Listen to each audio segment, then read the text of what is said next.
The 2021 Professional Fighters League season commenced back in April, with 60 fighters from 24 nations competing to become a PFL champion. 6 months later, with the regular season and playoffs in the books, just 12 fighters remain. October 27th, it's the finale, the biggest night in MMA. The 2021 PFL World Championship. 6 title fights in one night. The winner of each takes home a belt and $1 million. Welcome to the PFL Championship Preview Show. Welcome in, fight fans. Sean O'Connell Kenny Florian once again at Seminole Hard Rock Hotel and Casino here in Hollywood, Florida. And on October 27th, this room plays host to 6 $1 million World Championship PFL title fights and a great showcase bout featuring the two-time Olympic boxing gold medalist Clarissa Shields, who of course is now embarking on a pro mixed martial arts career.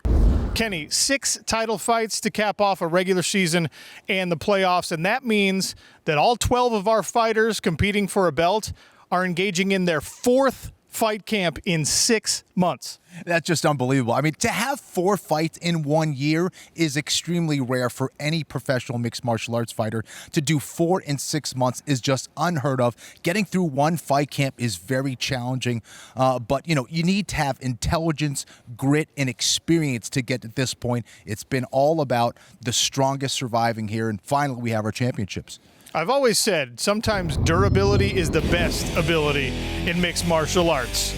And here's a look at our World Championship fight card. Wednesday, October 27th on ESPN2 and on ESPN Plus. We will start the night with the men's lightweights. Loic Rajabov, Haush Manfio squaring off for a belt and $1 million. And we will end the night with the women's lightweights, Kayla Harrison and Taylor Guardado. Harrison, of course, looking for back-to-back world championships. How did these women get to the championship? There's a look at our playoff bracket. Kayla Harrison gets past the former Muay Thai world champion Jenna Fabian. Taylor Guardado beats Mariana Moraes, and she is rewarded with a matchup against the toughest woman, the baddest woman on the planet, Kayla Harrison, who's been an incredibly dominant champion.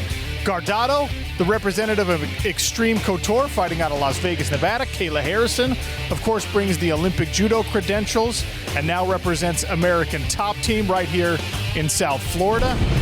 And Kenny, as always, the story is Kayla Harrison. She's looking for back-to-back world championships, another $1 million, but also she wants the respect that she feels like she deserves. She wants to be not just the best female mixed martial artist on the planet, not just the best 155-pound woman on the planet. She wants to be regarded as one of the best pound-for-pound fighters on planet Earth. Well, as of right now, she's sending that message loud and clear. 3 first-round finishes in her fight so far. She's been extremely dominant. I think what's so impressive about that is the fact that you know exactly what she's going to do, but you cannot stop it. She goes out there, she gets the clinch, she gets you on the ground, and that is her world. Whether she's taking you out with a knockout, with a TKO, or with one of her patented submissions, she is proving that she's one of the best fighters in the world, pound for pound. And Taylor Guardado will play the underdog in this one. She came into Season 3 here in the PFL with just a couple of pro bouts. Long, successful amateur record, but just a couple of pro bouts. And here she is at an opportunity right at the doorstep for a world championship and to really put her own name and face on the map with what would be a massive upset. Yeah, that's right. And I feel like she's building a lot of momentum right now. With each round, she's shown that she is getting better and better. I love the way that she's mixing up her strikes. She gets to that clinch as well, similar to Kayla, gets you on the ground. She knows how to win rounds. She's been improving her confidence. She's been improving her skills with each and every fight. And again, I love the storyline here. You have, your typical favorite going against, your typical underdog. That will serve as our main event on October 27th. And in the co-main event, it is a rematch of epic proportions. The last time we saw Ray Cooper III and Magomed Karamov sharing the smart cage was the Season 1 championship, the first time a welterweight champion had been crowned. Maga came out on top of that one. As we look at our welterweight playoff bracket, Ray Cooper III had to get past the legend Rory McDonald just to earn this rematch with Maga. Maga gets past Sada Boussi, who came in, stepped in as an alternate. And of course, this is the rematch that Ray Cooper III has been asking for, that MAGA has been waiting for. Let's take a look at their comparative resumes. A PFL world title apiece, Ray Cooper in 2019. MAGA was all the way back in season 1 in 2018. Incredible records for both of these men, but the finishes are what you need to focus on. 14 knockouts for the heavy-handed Hawaiian. 7 submissions show that he's not just a puncher. And MAGA is truly well-rounded. 10 knockouts, 9 submissions. And MAGA says, 5 in a row is great, but I've got 13. The only thing that knocked MAGA out of season 2 was an injury. He was unable to compete in the semifinals. And MAGA says that's why Ray Cooper III earned a season 2 championship. Ray has been desperate to prove that season 1, that loss was a fluke. And this is the rematch he's been waiting for. I can't wait for this one. We get to be cage side right next to the smart cage calling the action in this co-main event. And Ray Cooper III is a different fighter now than he was when they matched up in season 1. Yeah, that's right. We have 2 former champions going at it here. I'd like to go back to 2018, where Ray Cooper was more of a raw fighter back then. He still had that aggression, of course, but he didn't know how to put it all together. Maybe was a little bit too emotional out there. For Ray, he's mixing it up extremely well. Still aggressive, but he's way more measured in how he goes into that clinch and how he sets up his knockouts. He's a lot cleaner with his strikes, whether he's attacking your body or going upstairs. And if you make a mistake against him, he is going to be ready there to pounce and take you out either by knockout or by submission. He has been amazing to watch this season. But on the other side, you have Magomed Karamov, who came into the season actually missing his first fight and, had a lot of pressure in his second fight. He had to win, and he had to win in the first round, and he went out there and got it done in fantastic fashion. And he dealt with a little adversity as well when he got, hit in the knee by Curtis Millender, was able to come back and find a way to win. Just amazing. And Magomed is one of those guys who knows how to deal with adversity due to his experience. He's as tough as they come. He comes from that wrestling background from Dagestan that has produced so many great fighters as of late.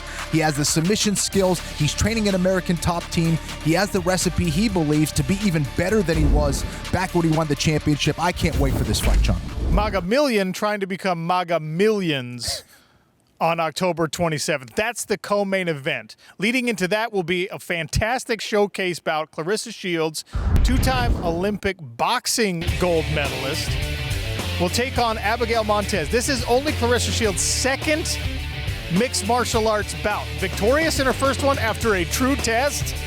She had to overcome a lot of adversity in both rounds 1 and 2.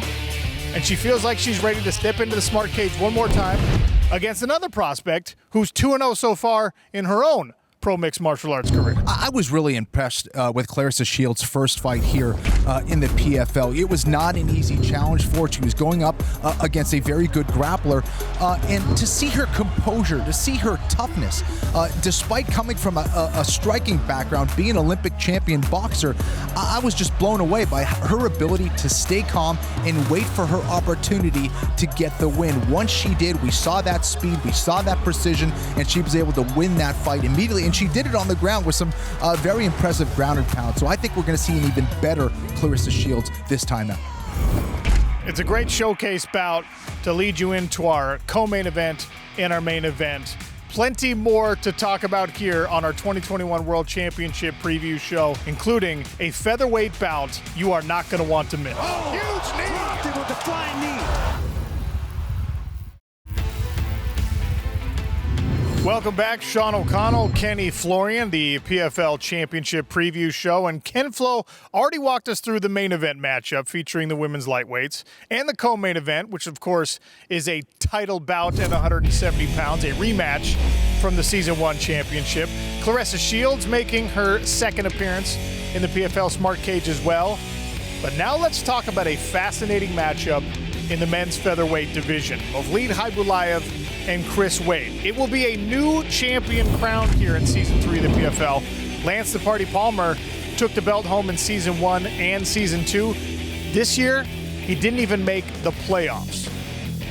How did we get here? Brendan Loughnane, Mavlid Haibulaev in a highly anticipated semifinal saw the killer advance, and Chris Wade somehow out-wrestled a former Division I national champion in Bubba Jenkins to earn his spot in the featherweight final coming up on October 27th.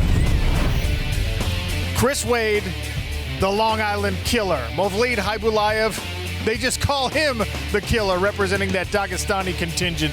This promises to be an exciting fight and a highly technical matchup. Ken Flo, you have fought at a very high level at the 145-pound weight class before, and you've also done what Chris Wade did. Come down from 155 pounds to maybe find some advantage here. He's a different fighter at 145. No question. And when he had his first fight against Anthony Dizzy, there might have been a little bit of doubt. When I saw him compete, it was a very close fight. He ended up getting it done, but he came back in his second fight to show that this is the right division. Got his first knockout here in the PFL, was very impressive, and just seemed to get better and better. Looked amazing against a high-level wrestler in Bubba Jenkins, was able to out-wrestle him in a lot of these exchanges and stifle those attacks, and was able to get it done. And for Movlid Khaybulaev, this is one of the best grapplers in the world, no question about it. Trains with Khabib Nurmagomedov. He's dedicating this season to Abdulmanap Nurmagomedov, the father of Khabib, who passed away in 2020. And he looks exactly like Khabib. He might even be a better striker as well. He's very explosive. We saw his flying knee knockout a couple seasons ago, and this season it's been all about his grappling. His timing is impeccable. He has tremendous ground and pound, and he can submit you as well. From the featherweight title bout, we move to the big boys, the heavyweights. Bruno Cappelozza, Ante Delija, Brazil versus Croatia, the 1 seed versus the 3 seed, and both of these men have incredibly explosive power. Cappelozza got past Jamel Jones in the semifinals. Ante Delija, maybe the biggest upset of this heavyweight season, took on a heavy favorite in Denis Goltsov and came out victorious to set up this matchup at 265 pounds. Bruno Cappelozza, one of those Brazilians, incredible shoot-a-box style striking, now training in South Florida. Ante Delija, he is the protege of someone you may have heard of if you're a mixed martial arts fan. Kenny Florian, a young man named Mirko Krokop Filipovic. Have you heard of him? Absolutely, one of the greatest southpaw strikers of all time. I was so excited. I was like a giddy kid when I got to shake his hand last time here in the PFL. But Ante Delija is just a tremendous striker in his own right and comes from a judo background as well, so he can get it done on the grappling side. I've been so impressed with his ability to come back after that first round knockout loss to Cappelozza. He's been very motivated to get a rematch here. He's gone out and delivered some amazing performances. Had an awesome performance against Denis Goltsov, who everyone thought would just walk his way into the final and win the whole thing. It was not to be. It was Delija who got the upset win, showed a lot of intelligence that fight, and here he is, and he's going to get that rematch against Cappelozza. Well, let's talk about what that is. This was the first bout of the regular season for both of these individuals. Cappelozza comes out with an early stoppage, a really fast knockout victory over Ante Delija. And we've talked about this a lot. When you're the winner of the first bout, it's often difficult to make the necessary changes to get it done again, because if it ain't broke, don't fix it. What's the key for Bruno Cappelozza here? For Cappelozza, I mean, he's just been going out there, for each and every fight and knocking guys out early. I mean, his speed is just at a different level. He said that was going to be the difference. For him coming up from 205 pounds, he thought that was was going to win him these fights, and that's absolutely been the case. His speed, his ability to pressure, his ability to pin you up against the cage and land combination after combination and taking you out. He's made it look easy, really. He hasn't had much of a challenge, but I believe he's going to have quite the challenge here in this championship bout against Delija. It'll be a new PFL heavyweight champion crowned on October 27th, and of course a $1 million prize goes along with that belt. All right, we've walked you through 4 of our 6 title bouts. That's right, it's the biggest night in mixed martial arts. 6 $1 million championships, all contested on the same night. We walked you through 4, which means we still got 2 to go. We'll talk about the light heavyweights, my favorite division, next. Welcome back to the 2021 PFL World Championship preview show. Sean O'Connell and Kenny Florian walking you through the biggest night in mixed martial arts. October 27th on ESPN2 and ESPN Plus. 6 title fights and the $1 million prizes attached to them will be awarded here at Seminole Hard Rock Hotel and Casino in Hollywood, Florida. This is the card for October 27th. Kayla Harrison, Taylor Gardado, women's lightweight main event. The rematch from the Season 1 Championship, Ray Cooper III and Magomed Karamov. A special showcase bout featuring Clarissa Shields in her second mixed martial arts career. Mavlid Haibulaev and Chris Wade will crown a new featherweight champion here in Season 3. And we just talked about the heavyweights, Bruno Capoloza and Ante Delia. That brings us to the light heavyweights. I would make an argument that this is the most exciting and influential division in all of mixed martial arts. And anyone who's ever won a PFL World Championship at 205 pounds is probably very talented, handsome, and intelligent. Of course you would say that, champ. He's not that accurate there, though. But I mean, come on. But yeah, he's a former champ. That's fine. Look, the light heavyweight division may have fallen off since Season 1 when I won the championship, but we still have a fantastic matchup here. And in all seriousness, these are two incredible grapplers squaring off. Now, great grappling accolades in two different arts. Of course, Antonio Carlos Jr., the jiu-jitsu specialist. Martin Hamlet is a wrestling champion 7 times over from his home country of Norway. But how did they get here? Well, for Shoeface, Antonio Carlos Jr., he had to get past the Season 2 light heavyweight champion, who I hate to admit was actually the most dominant champion in this weight class and in any weight class in the PFL in Season 2. And then Martin Hamlet, an unfortunate situation where Cesar Mutanche Ferreira got injured early in their fight. But make no mistake, Martin Hamlet earned his spot in this final, especially if you saw what he did to Dan Spawn in their first regular season bout. So it's Antonio Carlos Jr., the world champion Brazilian Jiu-Jitsu practitioner, versus Martin Hamlet, a 7-time Greco champion from his home country of Norway. And like I said, Kenny, this is grappler versus grappler, which, of course, gets you excited. Yeah, absolutely. You know, Antonio Carlos Jr.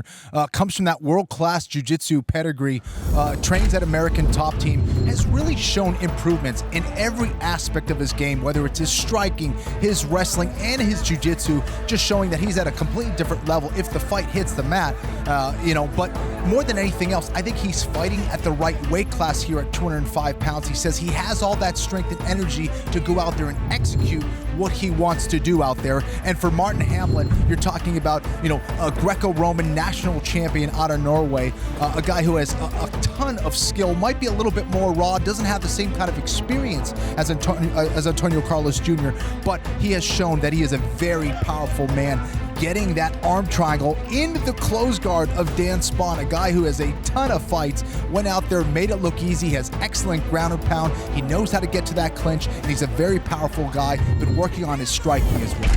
This light heavyweight championship bout might be characterized as a battle of experience. Antonio Carlos Jr., very decorated across multiple disciplines, including MMA, versus potential. Martin Hamlet is a relative newcomer to the game. He's still seeking double-digit victories in his young mixed martial arts career and on the precipice of a world championship early on. From there, we move on to our lightweight men's championship bout. Raush Manfio, the Brazilian, fighting here out of American Top Team in South Florida, and Loic Rajabov, the pride of Tajikistan. Manfio got here with a semifinal victory over Clay Collard, a man who had emerged as a favorite in the lightweight division, and Loic Rajabov had to redeem an early regular season loss to Alexander Martinez to earn his second straight trip to a lightweight championship bout.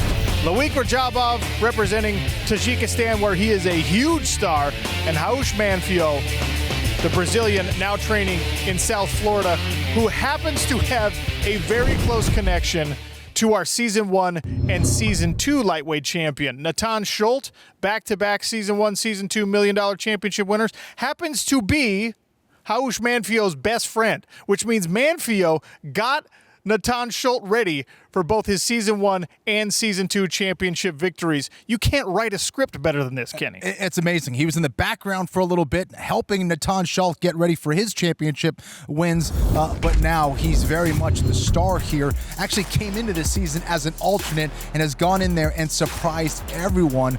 Has been out there getting his wins via striking. He's been very good at stopping the takedown, keeping the fight on the feet, and winning rounds, and really peaking at the right times.